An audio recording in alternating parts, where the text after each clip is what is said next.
My name is Anita Benefor, and today's presentation is on the adultification of Black youth. What is adultification, also known as adultification bias? It is a form of dehumanization, robbing Black children of the very essence of what makes childhood distinct from other developmental periods, innocence. It contributes to a false narrative that Black youth's transitions are intentional and malicious instead of the result of immature decision making, a key characteristic in childhood. The adultification bias contributes to the continued harm and abuse that Black children face, not only at the hands of law enforcement, but also in the education system. So, to put it shortly, it's the narrative or the assumption that Black youth are inherently bad. They aren't viewed as innocent like their white counterparts. They're over-sexualized, and they are looked at as adults. So that means harsher punishments for minor crimes or offenses in schools. They are not given the same treatment in schools by law enforcement, by society, which makes them vulnerable and is quite harmful for their well-being, mentally and physically. To the right here, we have a picture of a Florida police chief who told his staff to pin crimes on Black teens, adults, to boost the crime stats. What is adultification or adultification bias? Examining patterns of police treatment towards Black youth highlights a prominent issue: the adultification bias, which is a phenomenon where adults perceive Black youth as being older than they actually are. When the adultification bias was examined, one study found that Black girls as young as 5 years old were perceived as being less needing of protection and nurturing compared to their white counterparts. Another example, Black girls are treated disparately compared to their white counterparts and are more likely to be seen as older while having to navigate combined effects of racism and sexism. So not only are they dealing with people or adults, I should say racist adults, viewing them as adults, they also have to deal with the fact that they also think or perceive them to be overly sexualized. This picture depicts exactly what I just mentioned. It's 3 little girls, but to society, they're viewed as older. Not only are they viewed as adults, they are viewed in a sexual manner. And the bottom quote says, Black youth aren't given the opportunity to be humanized. Why is this problematic? Adultification is associated with punitive treatment for Black youth. These biases erase the distinction between childhood and adulthood, which can have a harmful impact on the lives of Black youth.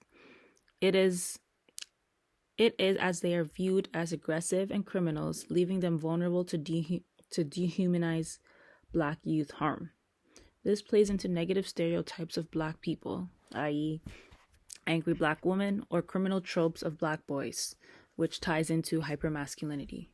This is where Black men are not allowed to show emotion. They must be hard, they must be aggressive in order to maintain respect and power in society.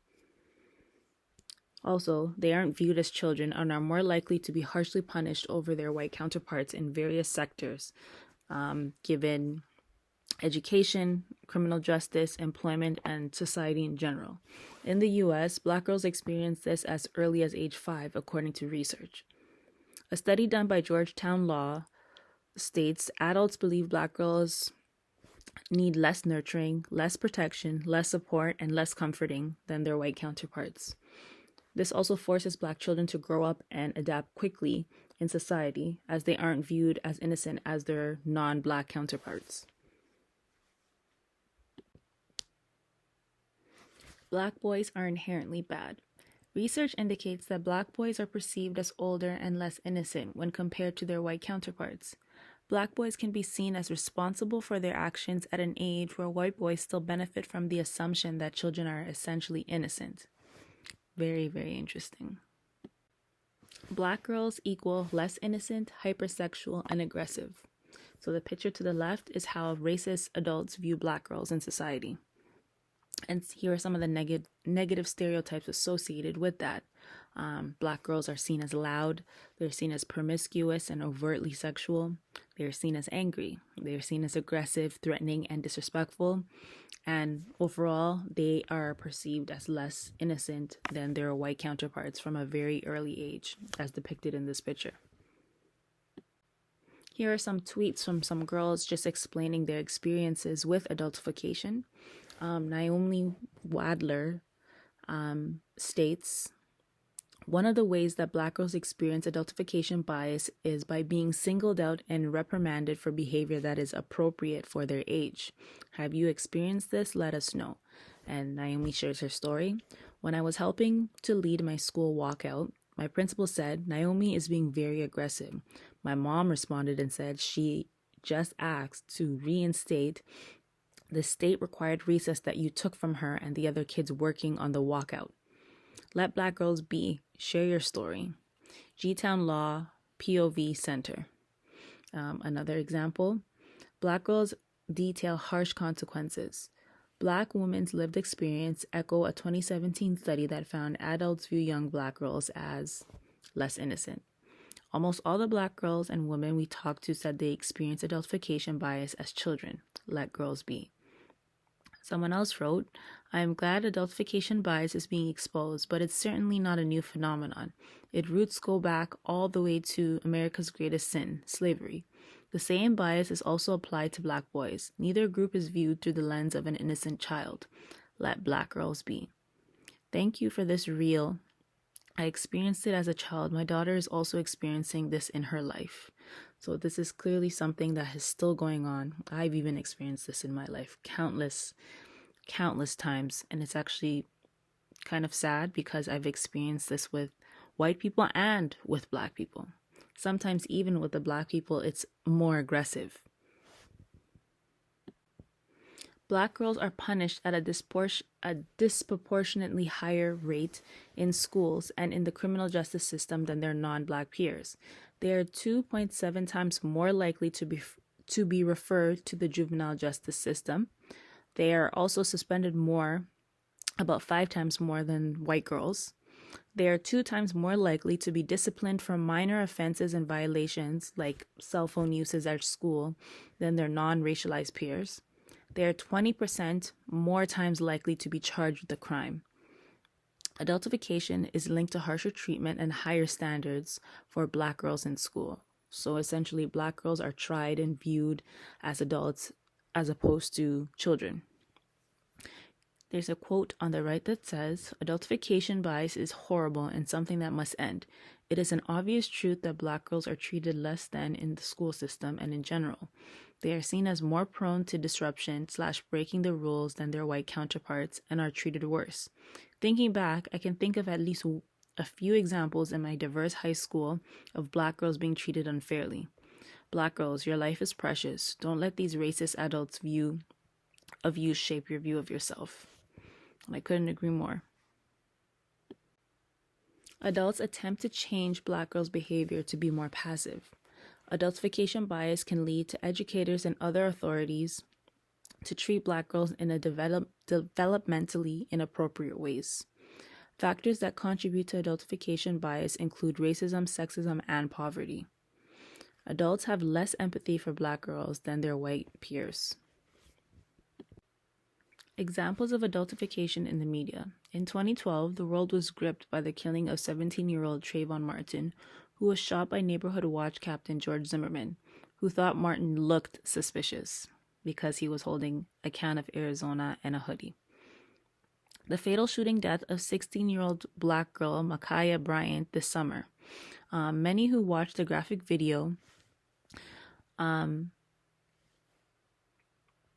Many who watched the graphic and gut-wrenching body cam video have decried the officer who deemed it necessary to use lethal force to defuse a physical altercation involving the Black teenager. So again, because he didn't view her as a child, he felt it was okay to use excessive force to harm her. Over a decade ago, 7-year-old Ayanna Stanley Jones was fatally shot by Detroit police who were looking for a murder suspect. Her case was actually very sad because she was in her home, sleeping in the living room couch, and they were looking for a suspect, and they began ringing shots from the outside. So she was asleep at home and she was killed innocently because they were looking for somebody. In 2014, a black youth named Tamir Rice was shot by the police. Rice, who was only 12 years old, was thought to be 20 years old. But if you see a picture of Rice, he looks very young. He does not look like an adult at all.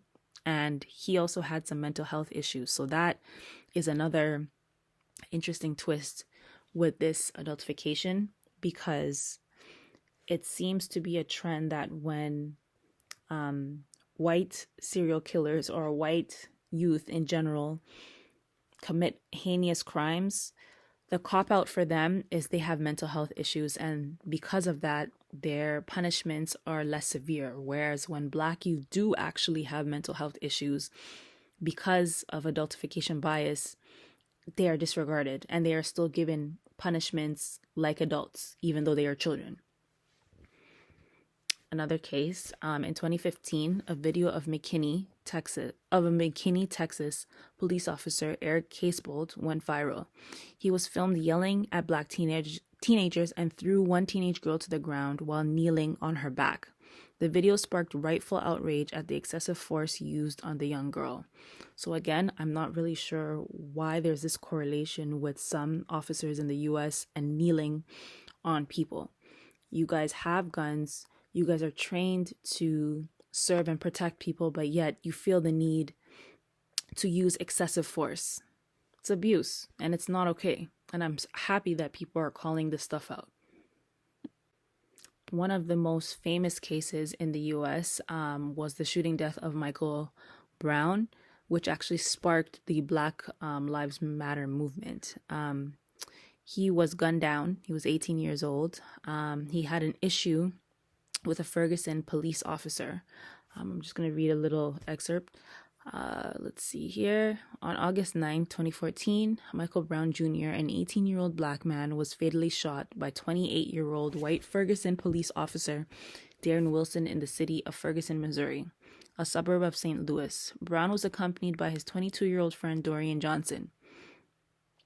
Wilson said that the altercation ensued when Brown attacked Wilson in his police vehicle for control of Wilson's gun until it was fired. Johnson said that Wilson initiated a confrontation by grabbing Brown by the neck through his car window, threatening him, and then shooting at him. At this point, both Wilson and Johnson state that Brown and Johnson fled, with Wilson pursuing Brown shortly thereafter. Wilson stated that Brown stopped and charged him after a short pursuit. Johnson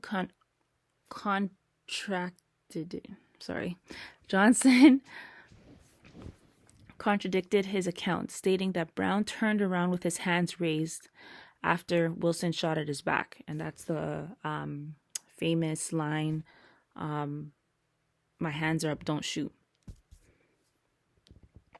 According to Johnson, Wilson then shot Brown multiple times until Brown fell to the ground.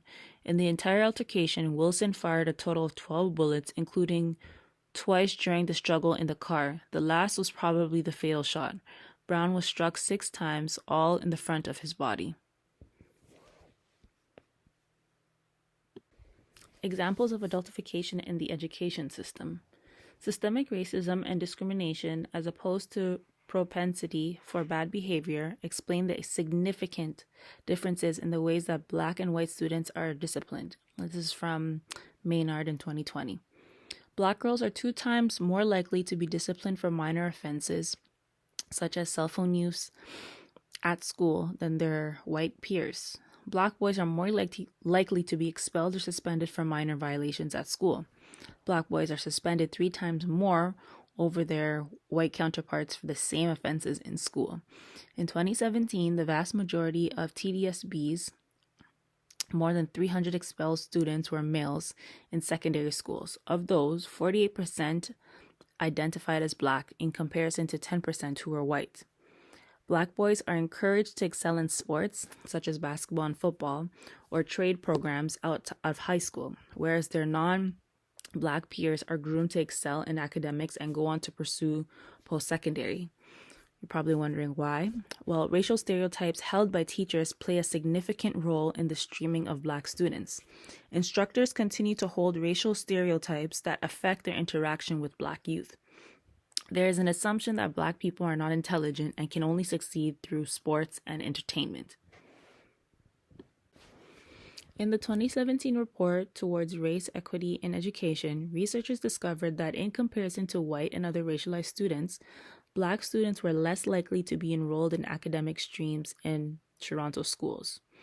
Black youth in major cities across the country have consistently named their teachers' low expectations as a major factor as to why their overall engagement is low.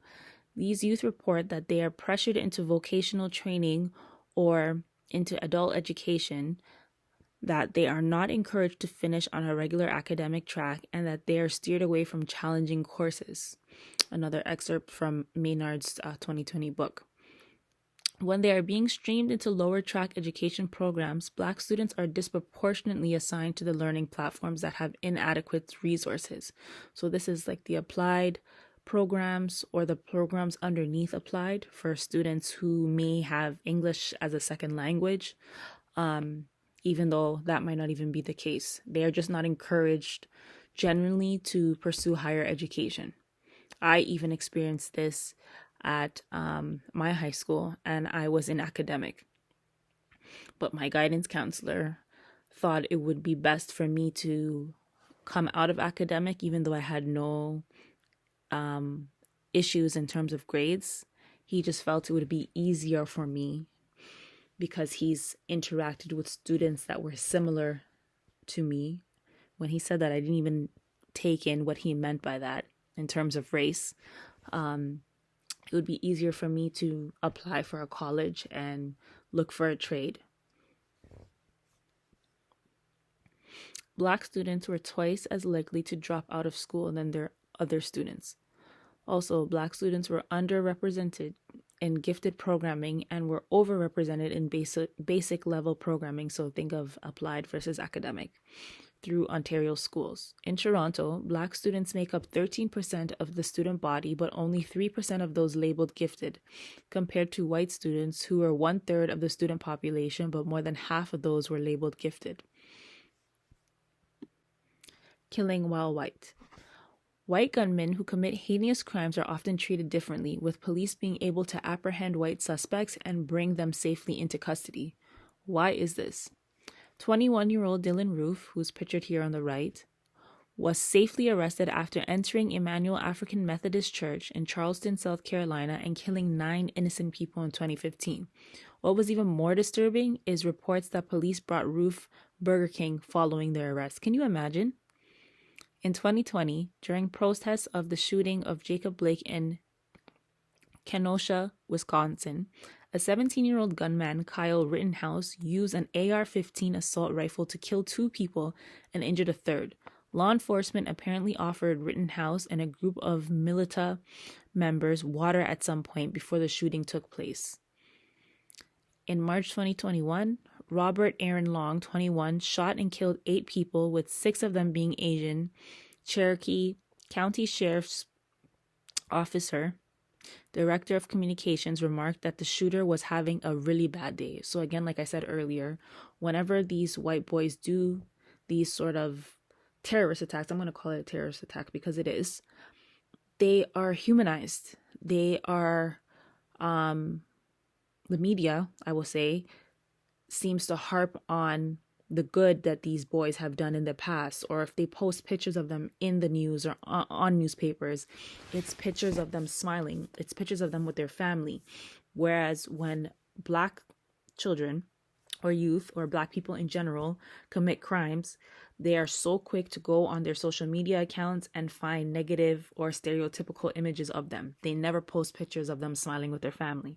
It's always them in quote unquote gang affiliated pictures or outfits, or just pictures that make them look more harsh, more aggressive, to play up the stereotypes than they do with these white kids who, you know, commit heinous crimes against people.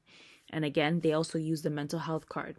It's always they had mental health issues, and instead of them being charged adequately for the crimes that they commit, they always seem to get lower sentencing because they play up the mental health card. And this is not me excusing or saying people who have mental health issues are only one race, or that they are different from people who commit crimes, because they are essentially. But it's just very interesting that when white serial killers do certain things, the mental health card is usually always used to their defense. Impacts of adultification. Black children were 2.4 times more likely to be arrested than white children. Black children accounted for more than half of the children prosecuted in adult criminal court. That's crazy. Black children were 9 times more likely to receive an adult sentence than their white counterparts. In Ontario, racial minority students, particularly Black students, are much more likely than their white students to perceive discrimination with respect to teacher treatment, school suspension practices, the use of police by school authorities, and police treatment at school. Black youth face heightened security and disciplinary measures at massively disproportionately high rates compared to their white peers. School and security staff often dissuade these students from gathering in groups and subject them to heightened surveillance and frequent identity check-ins. In sums, Black youth are often treated as suspects instead of as the children they are, in the very place where children get socialized and educated. That was from Maynard's book. So how can we combat this? What are some solutions? In an article in 2021 by Asare, she states, disrupting the adultification bias must first begin with the awareness that this problem even exists. Despite the wealth of evidence detailing the ways in which it manifests, greater understanding is necessary. Training about adultification bias should be mandatory, especially for folks working with and around Black youth populations. Understanding the ways that adultification bias manifests, as well as how to mitigate this type of bias, is imperative. Another solution, the use of storytelling. Not only does it help bring forth awareness, but it also validates and gives voices to the Black youth who feel their stories and experiences don't matter. So again, people sharing their experiences online, or maybe having focus groups and talking about these issues, gives a voice or makes you feel like you're not the only person who experienced this or is still currently experiencing these types of things. It really helps. Another quote, it is urgent to counter the devaluation and vilification of Black youth in the school system with a focus away from carceral trends in the education system and towards a system that invests in nurturing rather than punishing Black youth. So in total, we just need to dismantle the whole systemic racist structures that keep racism at the forefront of education. How that will happen, I have no idea, but that is what is going to really eradicate the issues that Black youth face. If we start from the bottom and work our way up, as opposed to doing it the other way around, because we can have focus groups and we can talk, but if the people that hold all the power are unwilling to let go of their biases, of their views, of their ideologies of Black youth, we're not going to see any changes, really. We must treat all children like children and ensure our children can feel safe at school, at home, and in their communities. That is the end of my presentation. Thank you for listening.